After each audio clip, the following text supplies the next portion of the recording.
to another episode of Bitcoin and Markets.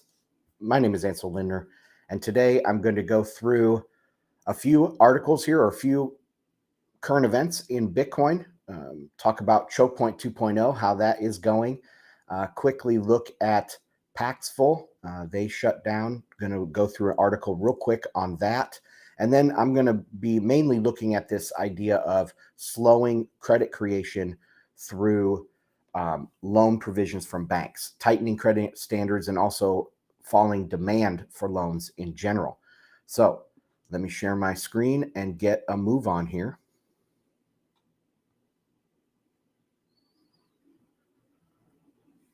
For those watching on YouTube, Twitter, or Twitch, what you're seeing is bitcoinandmarkets.com. This is where you go to subscribe to get my weekly free newsletter, as well as get email notifications of all the content that I drop. This morning was a premium letter, Market Pro number 10, and it was about the coming oil glut, looking at historical oil gluts and how this period compares. You know, I also do a deep dive on the recent OPEC announcement of their production cut. What does that mean for the price of oil? And in general, where is the oil market right now, and what can we learn from that in a macro kind of situation? So, and also an update on the Bitcoin price. So before we get into anything else, let's do that. Let's take a look at the Bitcoin price. This is the weekly chart. Let me go to the 4-hour.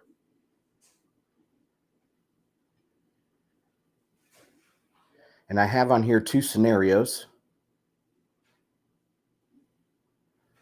mainly built around this recent flag pattern that we're in, a consolidation, kind of ascending triangle, and the volume by price. You can see that the volume is traded between 28,500 and 28,000.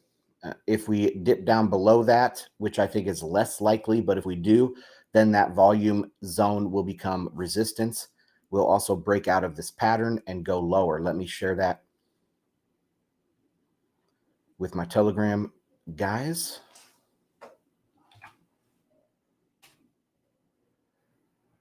That went out on the Market Pro, part of that analysis over there. But you do see that this level of 28,500 that we went over this morning, then we broke back down below this. If we can get above and stay above that level, breakout is coming shortly, as soon as we get to the end of this triangle. Okay, let's take a look at stocks. S&P 500, we'll go to the daily chart.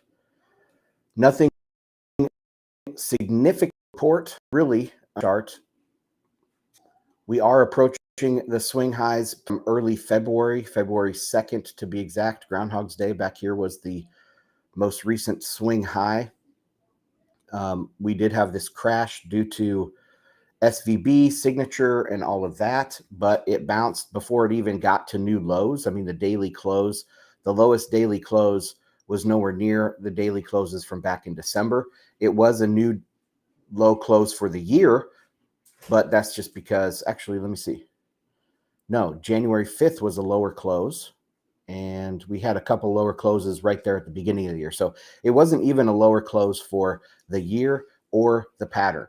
And we bounced quite dramatically off that, and nothing significant to report in the last couple days. We're still looking bullish. This is despite, of course, everybody's calls out there. Most, I would say 90% of experts, pundits, macro forecasters, macro analysts are saying that, you know, a hardcore recession is imminent. The stock market is going to crash. You know, the Fed put is no longer, and so everything's going to crash. I don't see it that way. I don't see it in the charts. And we'll take a look at some other things here today. Oil, still sitting at $80 a barrel. Nothing to report. I wrote extensively about this on the Market Pro and what to expect in the next 6 to 12 months. The US 10-year is one that people have been looking at quite a lot over the last couple days. You can see it is breaking down out of this kind of gray box that I've been calling its happy place. It felt very balanced and in equilibrium when it was between. Now it has broken down to 3.29 today. So we'll see where this ends up. I did put a couple things here. Let me stop sharing that. I'm going to share a window, go into Telegram.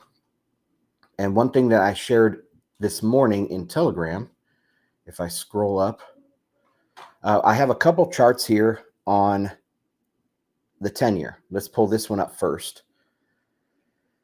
And these red stair steps are the Fed funds.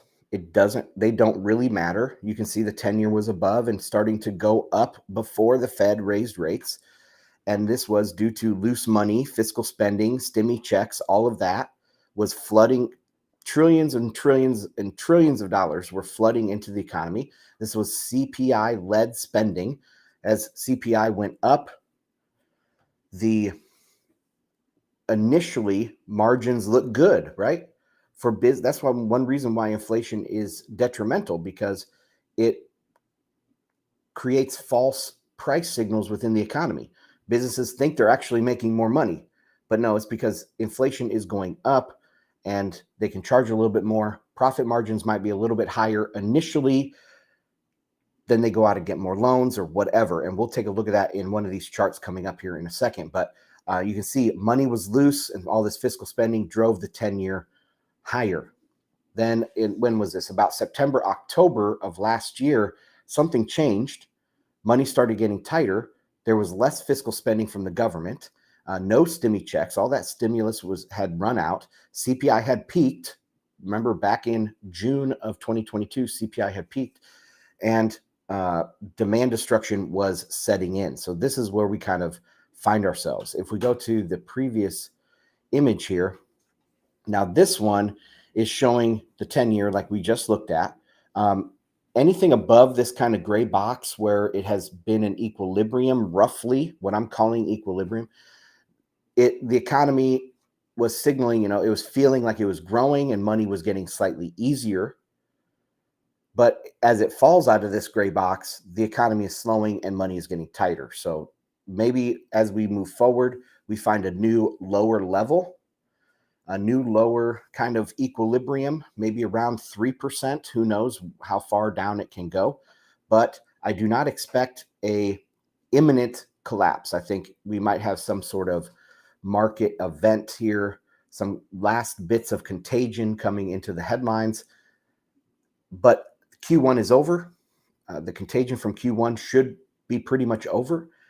And the next big calendar date here that we need to watch out for is the end of Q3. So from today to the end of Q3, I think that we are going to see a rally in pretty much everything. We're seeing a little bit of rally here in bonds, stocks, and Bitcoin. So everything is kind of working out the way I have been describing on this show for the last year. Okay, let's stop sharing that. And let's go back into this one. We're going to go to. Okay, so the headline here, Marketplace packs full to shut down amid legal battle with co-founder. Peer-to-peer Bitcoin marketplace Paxful has announced that it will shut down directing users to retrieve their funds from its platform. Quote, this will probably come as a shock to many, Paxful co-founder and CEO Ray Youssef wrote in a blog post. All customer funds are accounted for. Please withdraw them, and if you can, self-custody. Okay, the blog post cited key staff departures and regulatory challenges for the industry, but Youssef said during a Twitter space on Tuesday that the decision to close the platform was also influenced by a lawsuit brought by a Paxful co-founder who is suing Paxful and Youssef after being kicked out of the company more than a year ago. So problems for Paxful, but this is not again, like I've written about and talked about on the show. Yes, this was mainly, I think it was Bitcoin only. They might have had Tether as well. I'm not sure. I never really used Paxful, but this is not like the regulatory burden or someone was coming after them from the government. A co-founder sued them after being kicked out of the company. So this is not a ding on Bitcoin at all. This is not a ding on the Bitcoin space. This is a personal issue that Paxful is running into. And I don't know how successful Paxful was in the first place. So I think things like Swan and Cash App and other places, Bitcoin-only places where you can stack your sats was much, much more popular. So I don't know how much of an influence is going to have or impact this is going to have on the space, but it is an interesting development. Okay, next thing up here I have is Corey Clipson was on a podcast, and he described the Operation Choke Point 2.0. A lot of what he says here is exactly what I've been saying for the last few months. But of course, Corey is super articulate, eloquent, and he puts it together very succinctly in this clip. So I wanted to play this. Remember, Operation Choke Point is for crypto scams, not for Bitcoin. Just like I talked about there with Paxful. Bitcoin only companies are relatively safe, relatively insulated from everything that's been going on. So, okay, let's have this go here. Regulators are going down pretty hard on the crypto industry in the US, especially on the connections between the crypto industry and the banking system. A lot of people call it the Operation Choke Point 2.0 as this sort of coordinated attack on crypto in the US. Yeah. Do you see this coordinated attack happening? Do you agree with this view? It's not coordinated by some group of people like plotting some kind of, effort to snuff out crypto. There's plenty of banks that want to serve normal businesses that have good operations. What I think is happening is there's a backlash that obviously would happen as all of these scams and all of this mismanagement is uncovered. So, basically the outright fraud of Celsius and Alameda FTX, the dramatically inept and incompetent risk management of Gemini, Genesis, 3 Hours Capital was both scamming and mismanaging,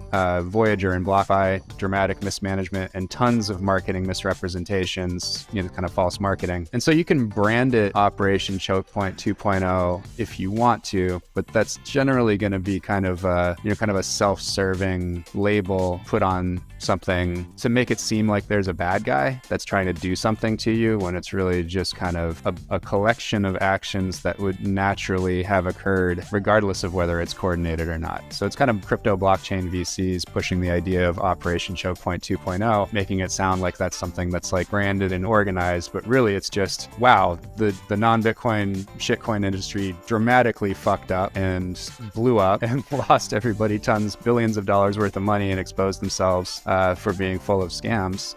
And of course, there was going to be backlash. All right. Thanks to Reed for sending that in. Appreciate that. That was very well said. Let's move on to our next story here. Let's keep it going. Zero Hedge. This is a premium article. I'll, of course, link to everything that I talk about here in the show notes. I try to put it everywhere where the podcast apps will pick it up, where YouTube picks it up, stuff like that. But I also, when I put these out as a podcast version, I do have a associated post on my website with all of these links. Plus, you're going to get these if you are in the Telegram group. So check that out, t.me/Bitcoin and markets. Okay, the headline is U.S. economy grinds to a halt as loan demand sales crater in aftermath of bank crisis. We've talked about this. Banks are where money is printed, not at the Fed, not with government spending, but it is in the private sector with private banks making loans into the economy. That's where money is printed today. So it is very, very important to see this loan demand, tight credit standards from the banks. This is what is important. So let's read through this story. Over a month before Silicon Valley Bank collapsed on March 9th, sparking the deepest U.S. banking crisis since the Lehman bankruptcy, we reported that loan demand was plunging while bank lending standards were approaching the tightest levels on record. And I covered this too on FedWatch as well as on this show. If you guys are new to my content, I do FedWatch with Bitcoin Magazine Thursdays at 12:30 Eastern on all their channels. But let's take a closer look at this SLOOS reporting tightening standards chart. I believe it's this first one.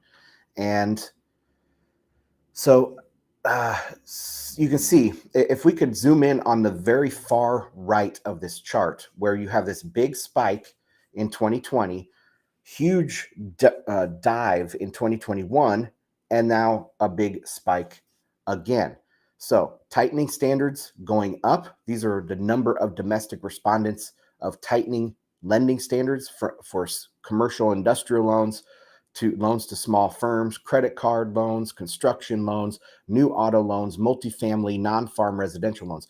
There's all sorts of different loans in here, and you can see they all pretty much tighten at the same time in 2020, and in 2021 they collapse. Now, if we went back to the 10-year Treasury and we looked at the rising rate on the 10-year, remember what I say about the interest rate fallacy and why interest rates rise. It's not because the Fed raises rates. It's because money is becoming looser, easier in the economy. And what does this chart show? During 2021, let me make sure you guys can see that here, and my head's not blocking it. Okay, so during 2021, at the far right of this chart, tightening standards loosened dramatically. And what happened to the 10-year? It rose. The yield on the 10-year rose. Then late 2021, it looks like in this chart, around middle of the year. Remember, June was the peak of, actually June of 2022 was the peak of CPI. But this is showing at the end of 2021, you had then tightening standards beginning to turn around and getting tighter again. And what have we seen then in the 10-year? We've seen a peak and now a falling of rates.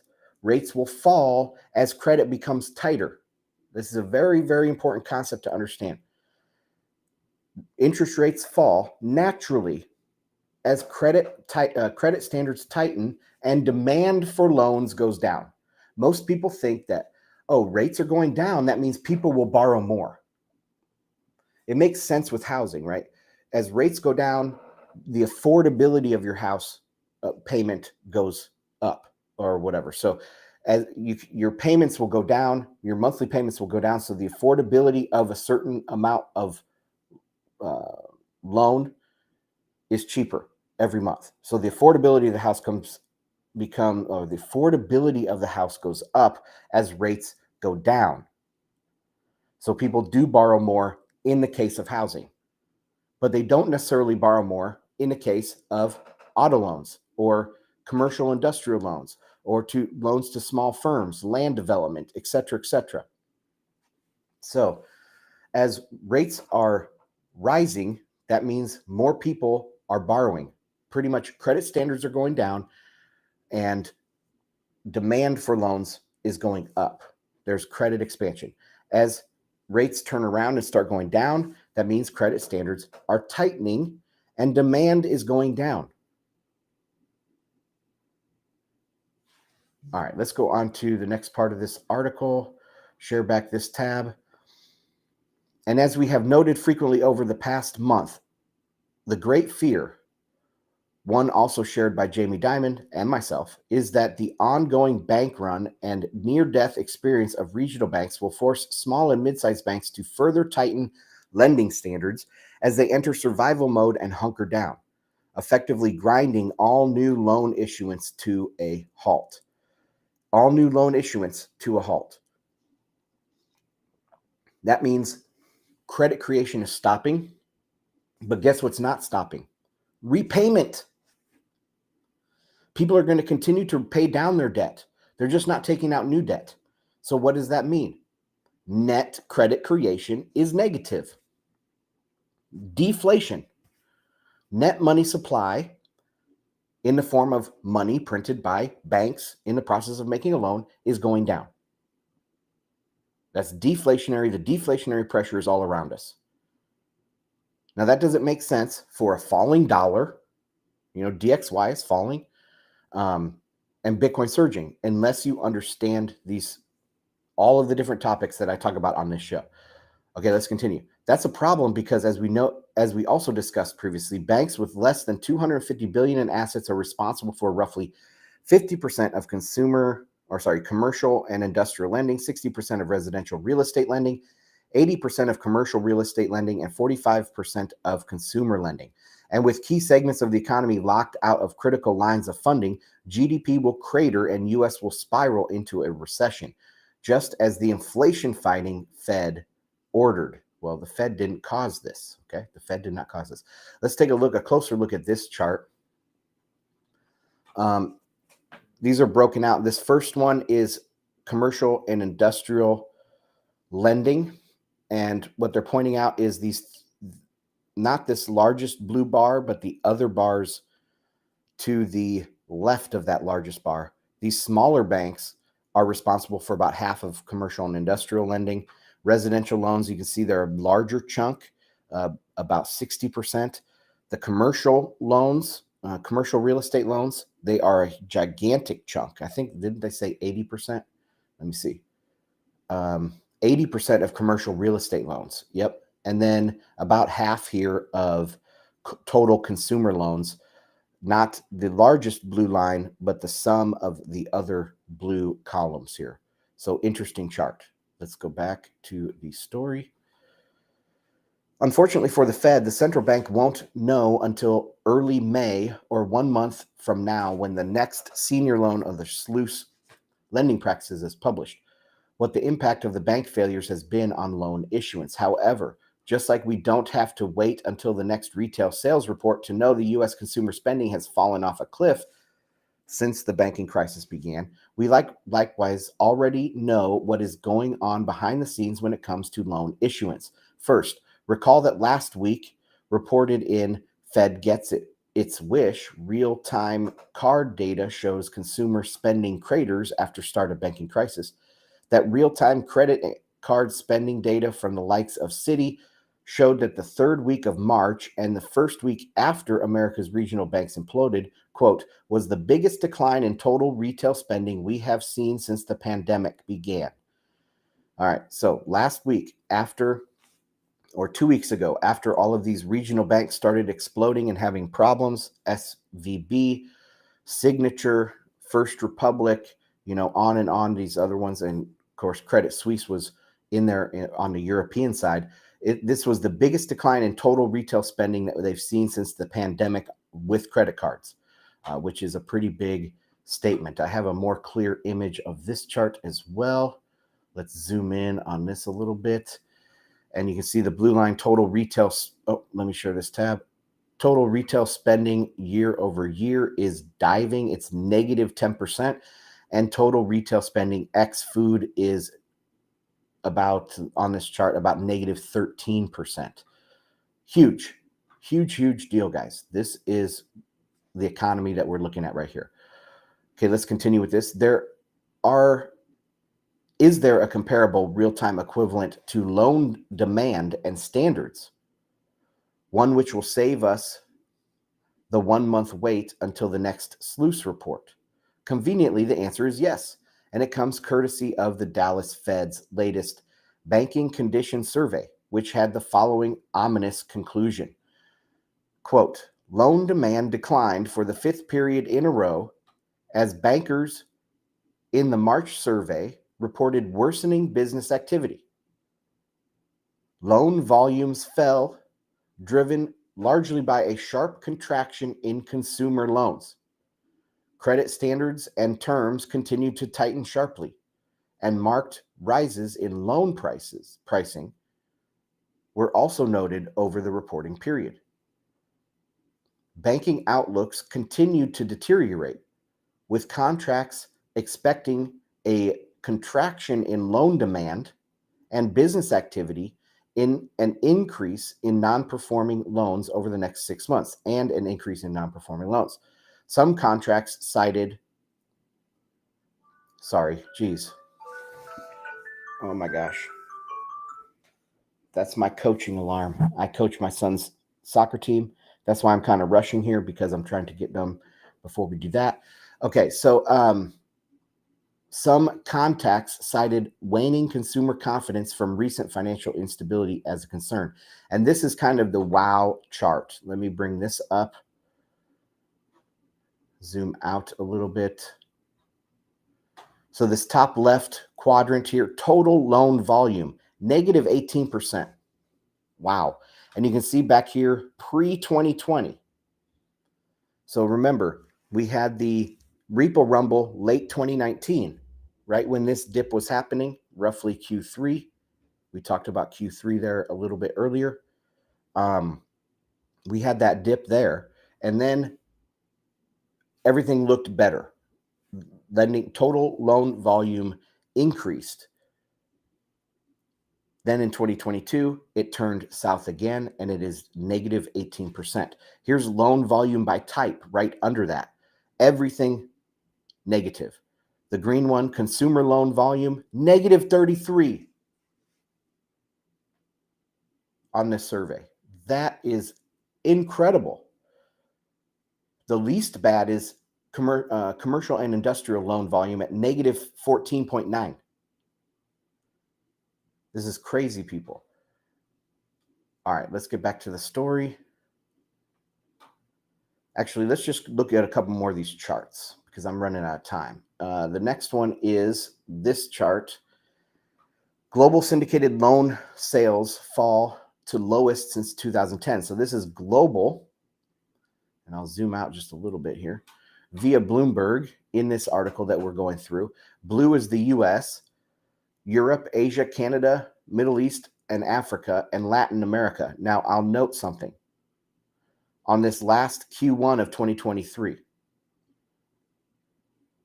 Europe, the European sliver crashed way more than I think any other sliver.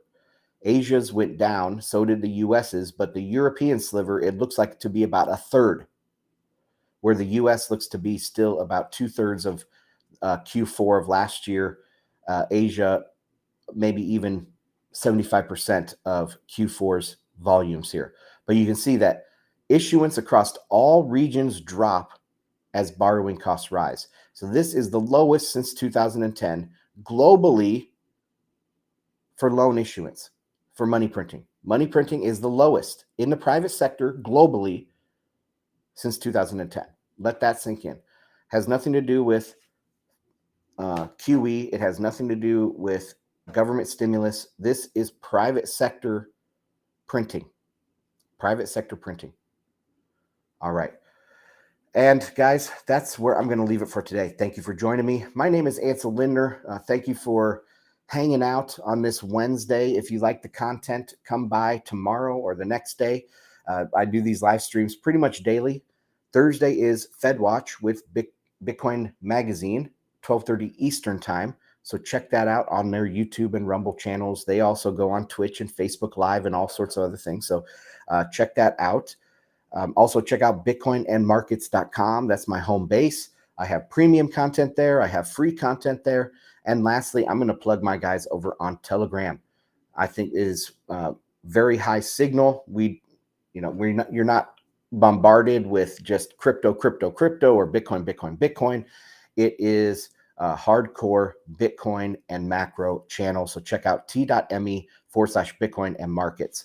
All right, guys. See you on the next one.